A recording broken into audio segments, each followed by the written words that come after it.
YouTube channel पे आप सभी लोगों को स्वागत है। हमारे भी चैनल को सब्सक्राइब कर देना, लाइक कर देना, कमेंट कर देना। एक गाने जा रही हूँ, गाना।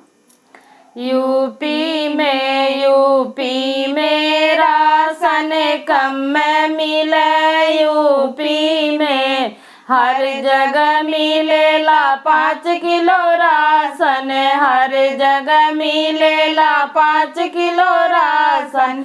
यूपी में मिलेला 3 किलो, यूपी में राशन कम में मिले, यूपी में पहला दिन अंगूठा लागे, दूसरा दिन राशन बाट, तीसरा दिन होई जाला खत्म। यूपी में राशन कम में मिले, यूपी